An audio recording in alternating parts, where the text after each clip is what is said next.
예수님께서 언제 돌아가셨죠? 2000년 전 무슨 요일이요? 금요일. 네, 엊그제죠. 우리 성금요일 날 예수님께서 돌아가신 날로 우리가 기념했습니다. 7 귀신이 들렸던 막달라 마리아, 그리고 야고보의 어머니 마리아, 그리고 요한과 야고보의 어머니 살로메가 예수님의 시신에 바르려고 향품을 미리 사다 두었습니다. 안식일에는 예수님의 무덤에 돌을 옮기우는 이것이 일을 하는 것이기 때문에 안식일을 범하는 거예요. 그래서 바로 그 다음날 가고 싶었겠지만 안식일에 가지 않았습니다. 그리고 죽은 시신을 만지는 것이 부정하게 여겨져서 또한 안식일을 범하는 것이 되기 때문에 안식일에는 예수님의 시신에 가지 않았죠. 그리고 안식 후 첫날 주일 새벽입니다. 동투기가 무섭게 기다렸다는 듯이 이 세 여인이 예수님의 시신에 향유를 바르려고 준비했습니다. 그들이 새벽같이 일어나 아직 어두울 때 무덤을 향하여 가고 있는 거예요.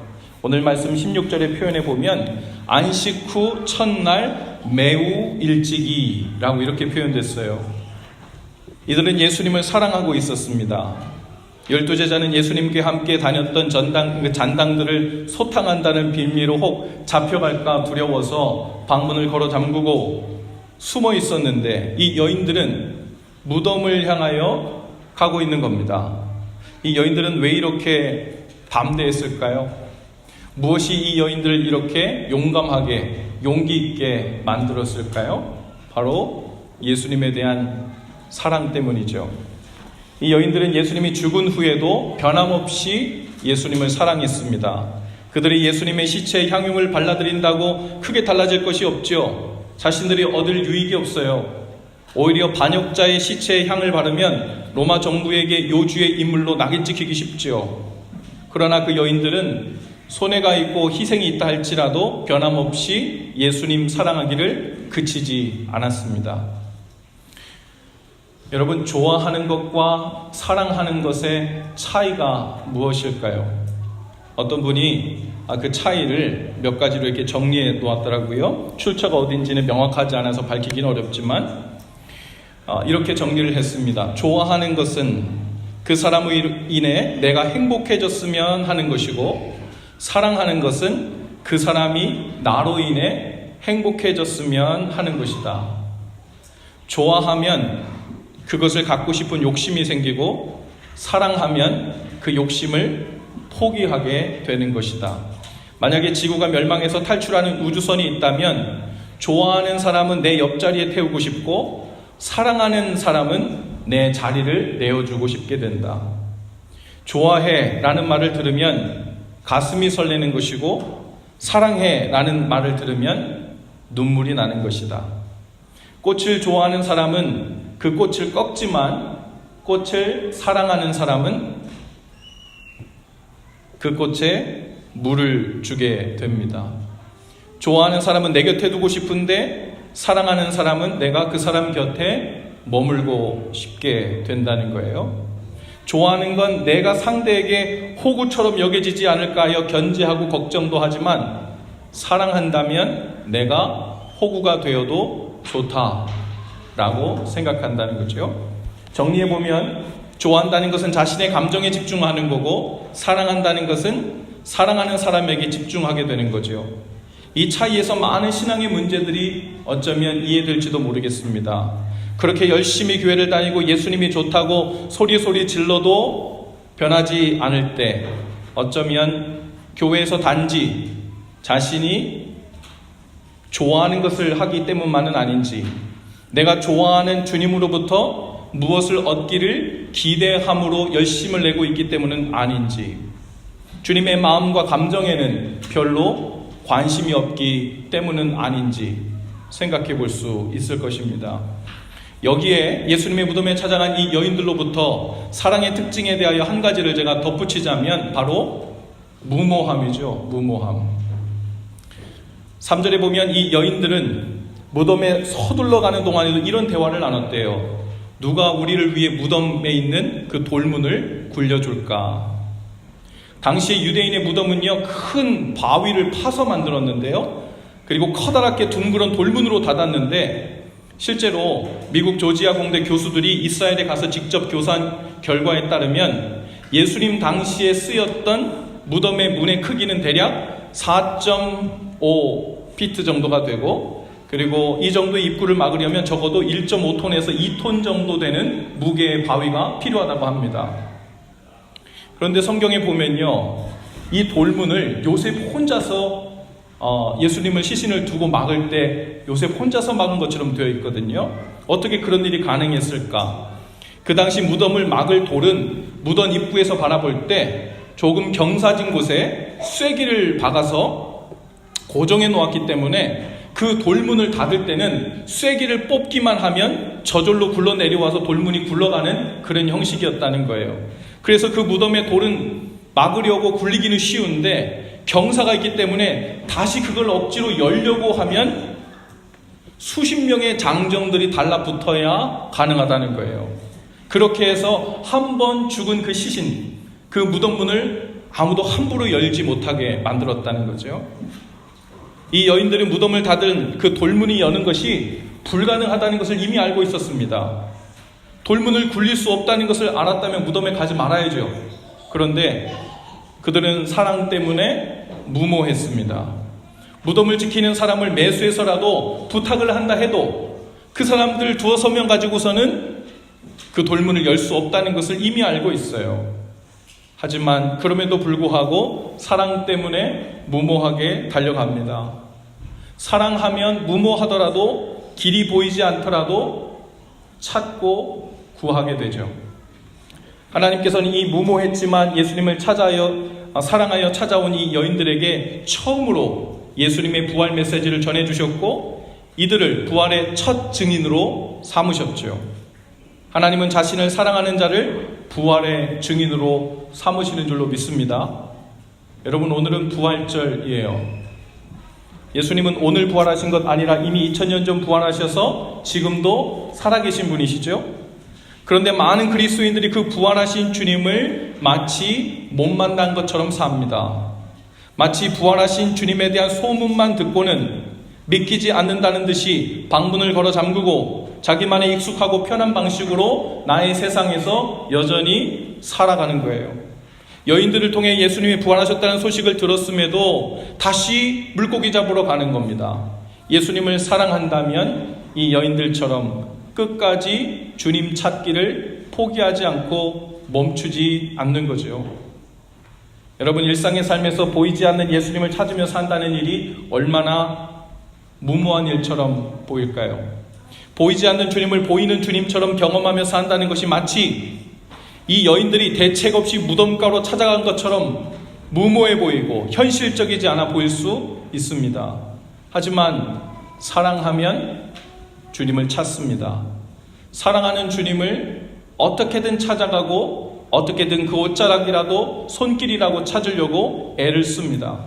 그리고 그 사랑으로 주님을 찾아가면 주님의 예비하심이 있어요. 돌문이 어떻게 되어 있었습니까? 오늘 성경의 표현에 보니까 벌써 돌이 굴려져 있었다는 거예요. 주님께서 친히 살아계신 자신을 그들에게 보여주시듯 우리에게도 보여주시고 증인된 삶을 살게 해 주실 줄로 믿습니다. 한국의 모 방송에 K-POP 스타라는 프로그램을 우연히 본 적이 있습니다.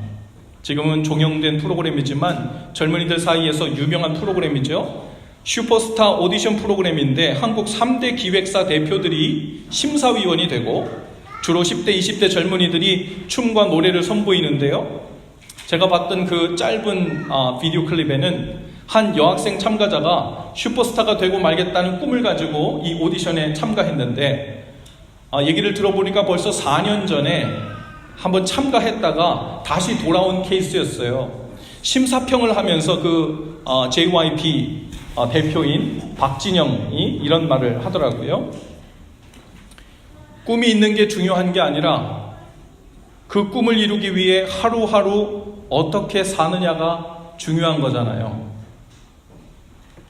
그 참가자는 오디션 보러 와서는 인터뷰에서 자기가 부푼 꿈을 가지고 있다고 설레면서 막 이야기를 했어요. 그런데 그 심사위원들의 눈에는 그 여인이 그 학생이 꿈이 있다고 말하면서 정작 왜 하루하루 그 꿈을 이루기 위해서는 살아온 흔적이 하나도 없냐고 이야기하고 있는 거죠. 부활하신 주님을 믿는다고 말하는 우리 믿는 사람들이 생각났습니다. 믿는다고 말하는 것이 중요한 것이 아니라, 물론 믿는다고 말하는 것도 중요하죠. 그러나 하루하루 그 믿음의 근거에서 어떻게 사느냐가 중요한 거잖아요. 주님을 사랑한다고 말하는 것이 중요한 것이 아니라 하루하루 그 사랑 때문에 주님을 찾아 나서는 그 삶이 중요한 거잖아요. 마치 우리에게 이렇게 말하고 있는 것처럼 들렸어요. 여러분, 우리 주님이 부활하셨습니다. 믿으십니까? 아무것도 보이지 않을 것 같고 헛걸음이 될 것 같고 똑같은 자리에 설 것 같아도 무덤 문이 꿈쩍하지 않을 것처럼 나의 문제는 변하지 않고 나도 변하지 않고 나의 가정도 변하지 않을 것이고 이 절망적인 상황은 변하지 않을 것 같고 주님의 손길은 마치 죽으셨다가 영영 못 일어나신 분처럼 아무런 영향을 내 삶에 못 주실 것 같아 보여도 주님을 찾아 나서는 겁니다. 기도의 자리로 나와 주님을 찾고 말씀 앞으로 나아가 주님을 찾고 주님의 세미한 음성이 그곳에 있을까 하여 주님의 옷자락이 끝자락이 보일까 하여 주님을 찾아 나서는 것, 순종으로 주님 앞에 찾아 나서는 일을 멈추지 않는 것, 그것이 주님을 사랑하는 삶, 그 삶의 증거인 줄로 믿습니다. 우리가 사순절 내내 함께 성경 쓰기 했던 잠언 8장 17절에 이런 말씀이 있어요. 나를 사랑하는 자들이 나의 사랑을 입으며 나를 간절히 찾는 자가 나를 만날 것이니라. 아멘. 약속하신 대로 우리가 찾으면 만나게 될 것입니다. 주님은 오늘도 부활하셔서 물고기 잡으러 나가 있는 우리에게 찾아오시는 거예요. 하지만 여러분, 우리는 기다리고만 있으면 안 됩니다. 아무리 주님이 우리를 찾아오셔도 우리가 주님을 찾으려 하지 않으면 주님이신지 알아볼 수가 없어요. 주님의 손길이 보이지 않을 수 있습니다. 주님을 사랑하기 때문에 주님을 찾으러 아침 일찍부터 부지런히 발길을 떼는 삶으로 나아가면 주님이 천사를 지켜 꿈쩍이지 않을 것 같은 우리 삶의 여러 돌문들을 움직여 주실 줄로 믿습니다. 그 문을 열고 부활하신 주님의 옷자락 뿐만 아니라 못자국에 새겨진 그분의 손과 발을 확인하고 그분의 옆구리를 만져보고 살아계셔서 지금도 동행하고 계신 주님을 경험하게 될 줄로 믿습니다. 떠나지 않고 그곳에 기다리고 계셨다가 우리를 영접해 주시고 증인의 삶을 살도록 인도해 주시는 주님을 신뢰하실 수 있기를 바라요. 오늘과 똑같은 이 장면을 다른 성경 본문에서는 이렇게 얘기해요. 예수님께서 이미 떠나신 게 아니에요. 거기 기다리셨다가 이미 먼저 가셔도 되는데 버선발로 달려온 것 같은 그 여인들을 가장 먼저 만나주시고 부활의 증인이 되게 해주시고 주님이 살아계신 그 기쁨 가운데 함께 사는 삶을 시작할 수 있도록 은혜를 주셨다는 것입니다.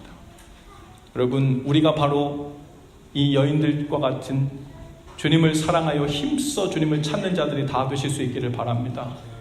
찾으면 만나게 될 것입니다.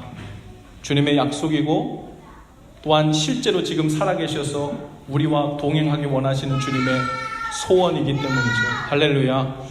우리 앞뒤 잡은 인사하시면서 사랑하면 찾게 될 것입니다. 한번 인사하십시다.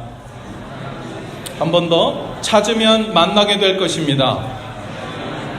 한 번 더, 만나면 동행하게 될 것입니다. 믿으십니까? 우리 오늘 주신 말씀 기억하면서 헌신 기도를 함께 하죠. 함께 기도하겠습니다. 부활하여 지금도 살아계신 주님을 날마다 찾겠습니다.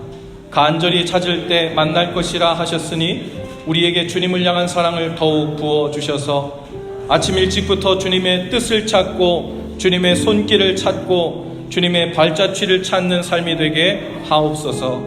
그렇게 살아계신 주님을 만나 주님과 동행하며 증인된 삶을 살게 하옵소서. 예수님 이름으로 기도합니다. 아멘.